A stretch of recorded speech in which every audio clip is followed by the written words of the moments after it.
अगर हम एमएस को फिर देखें, एमएस के मीन्स मस्कुलोस्केलेटल सिस्टम, तो उसमें हम टोटल जितने भी स्ट्रक्चर्स हैं उनको दो ग्रुप में डिवाइड कर देते हैं, कॉन्ट्रेक्टाइल ग्रुप और नॉन कॉन्ट्रेक्टाइल ग्रुप, या फिर इनको हम contractile elements versus non contractile elements भी कह सकते हैं।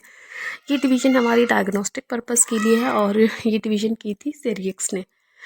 अब हम देख लेते हैं कॉन्ट्रेक्टाइल और नॉन कॉन्ट्रेक्टाइल एलिमेंट्स में क्या डिफरेंस है। कॉन्ट्रेक्टाइल एलिमेंट्स, जैसे कि नाम से पता चल रहा है, कॉन्ट्रेक्टाइल एलिमेंट्स वो होंगे जो कॉन्ट्रैक्शन में पार्टिसिपेट करेंगे। तो कॉन्ट्रैक्शन किसकी वजह से होती है? मसल्स की वजह से होती है।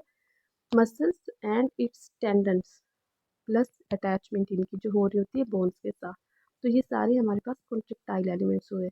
इसके अलावा जितने भी स्ट्रक्चर्स हैं एमएसके में वो सारे नॉन कॉन्ट्रेक्टाइल होंगे। उसमें बोन्स आ जाती हैं, जॉइंट कैप्सूल है, लिगामेंट है, बर्सी है, फेशिया है, ड्यूरा मैटर आ जाता है और नर्व रूट्स वगैरह। क्योंकि ये कॉन्ट्रैक्शन में पार्टिसिपेट नहीं करते तो ये एमएसके में नॉन कॉन्ट्रैक्टाइल एलिमेंट्स कंसीडर किए जाते हैं।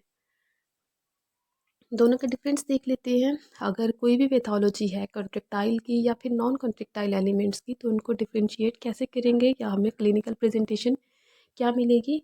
नॉन कॉन्ट्रैक्टाइल जिसमें bone, ligaments, bursa, joint capsule वगैरह आ रहे थे, उसमें पेन होगा या फिर जितने भी उसके सिम्टम्स होंगे वो इंक्रीज़ करेंगे एक्टिव पे भी और पैसिव मोमेंट पे भी।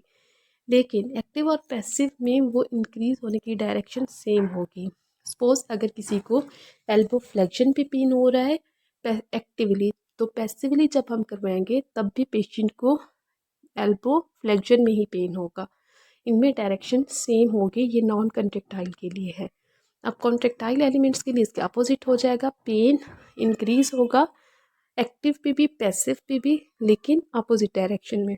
इसके एग्जांपल हम इस तरह ले सकते हैं कि suppose non contractile element involve है, मसल इन्वॉल्व है फोर आर्म आर्म रीजन में, आर्म रीजन कंसीडर कर लेती हैं। तो जब भी हम एक्टिव पेशेंट से करवाएंगे तो उसमें हो सकता है पेशेंट को एक्टिव फ्लेक्शन पे पेन हो लेकिन एक्टिव एक्सटेंशन पे ना हो। अब जब हम पैसिव कराएंगे तो पैसिव में अपोजिट डायरेक्शन हो जाएगी। मतलब इसमें पेशेंट को फ्लेक्शन पे पेन नहीं होगा लेकिन एक्सटेंशन पे पेन होगा।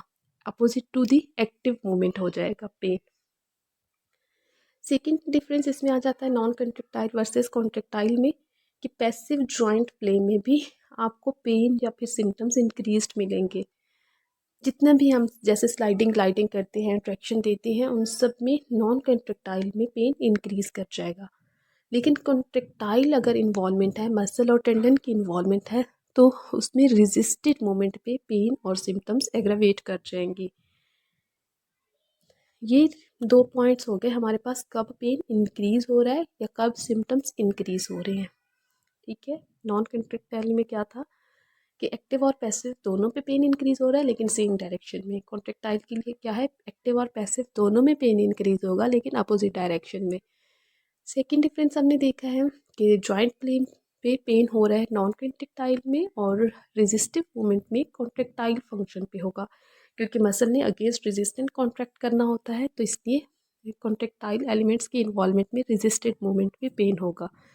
अब सिम्टम्स कब कम होंगे, अब दोनों का अपोजिट हो जाएगा।